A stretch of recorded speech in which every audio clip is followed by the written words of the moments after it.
Is it possible to airbrush minis with craft paint? What if I told you budget-friendly craft paints might just work in an airbrush?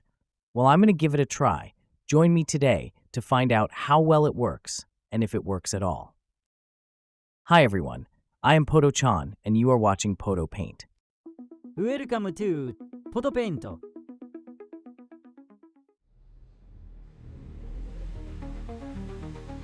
Everyone says you can't use this stuff for painting minis. Craft paints in an airbrush? That's practically unheard of in the miniature painting world. The go-to paints for miniatures are brands like Army Painter and Vallejo. High quality, but let's be honest, they can really hurt your wallet.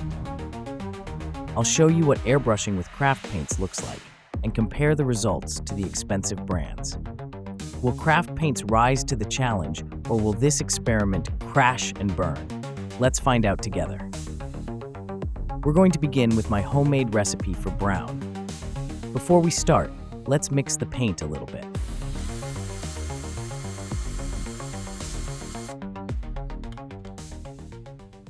Now we add the paint to the cup. Naturally, I am messy at it. This is where the magic begins.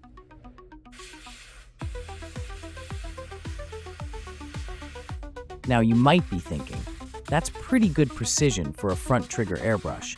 That's because I am using the 0.3mm nozzle. I can paint near hairline thickness with this brush if I put my mind to it.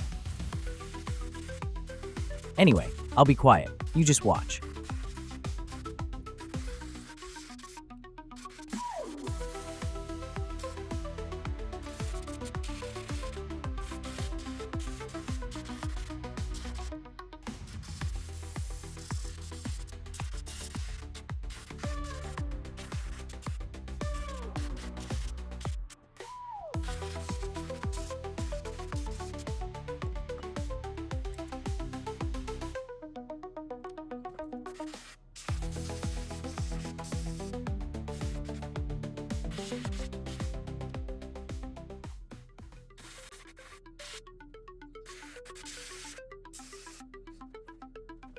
As you can see, I wasn't too careful about where I sprayed. With my 0.3mm nozzle, I can get pretty accurate when spraying. But here is where everything changes. I use painting tape from here on out.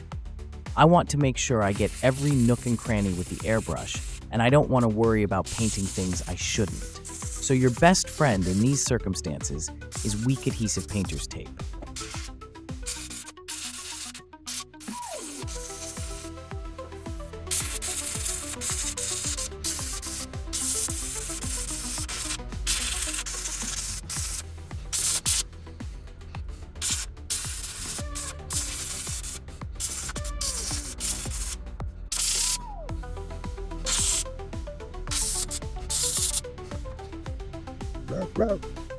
Next on the list is dark brown. I will use this to darken the regular brown and add some darker tones to the owlbear. One thing that makes airbrushing easier for me is that I use ethanol in my thinning medium. This speeds up the drying time and allows me to airbrush continuously without having to stop and wait for that layer to dry.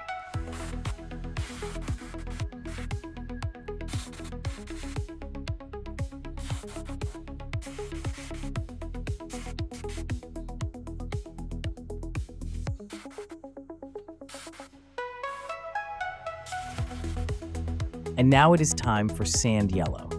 I will use this color to lighten up the tones of the belly and around the insides of the legs.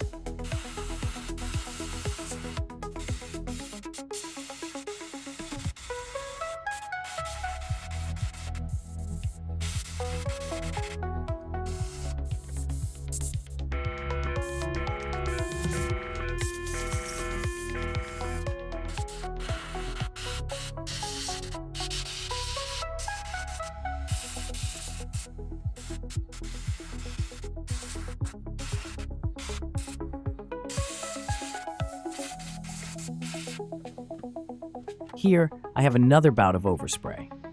Grabbing a damp brush will help clean up any mess from the overspray. The next color on the list is red. I'm using red for the cloth under the saddle.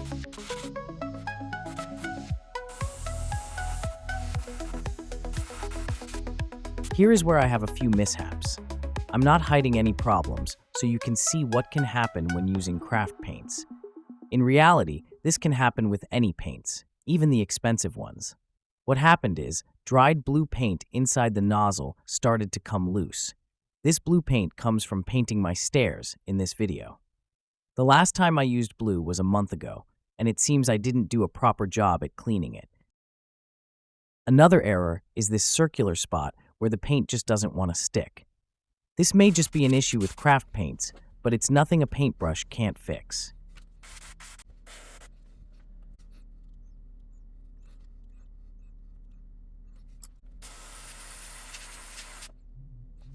Metallic gold is the color I agonized over the most.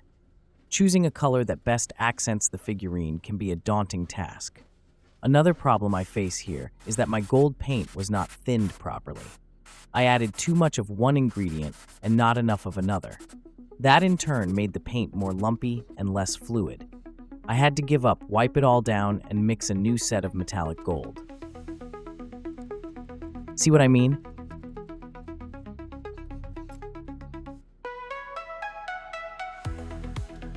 Don't forget to like and subscribe.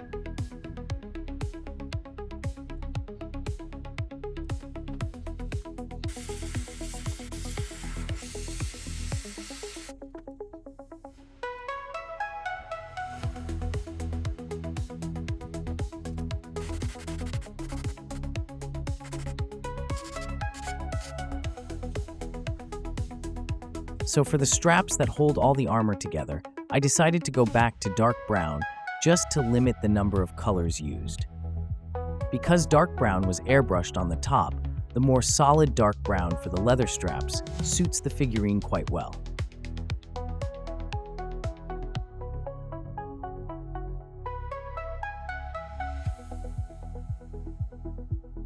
Okay, we are almost home. We just need black for the claws and beak, and then pink for the tongue, and we're all finished.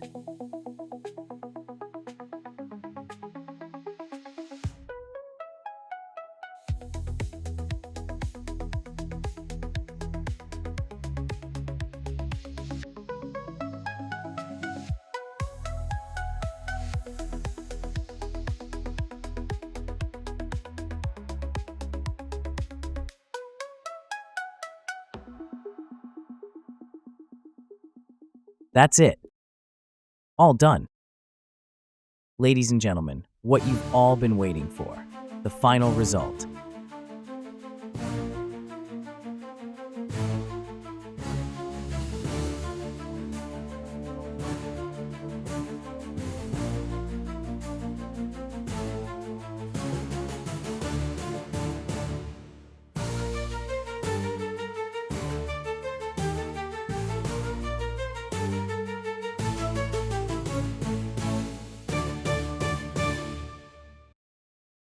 Here's another owl bear I painted with army painter paints.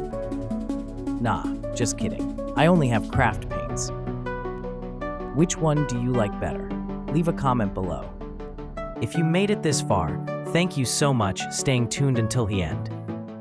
Keep creating and keep painting to bring your visions to life, one layer at a time. See you in the next one.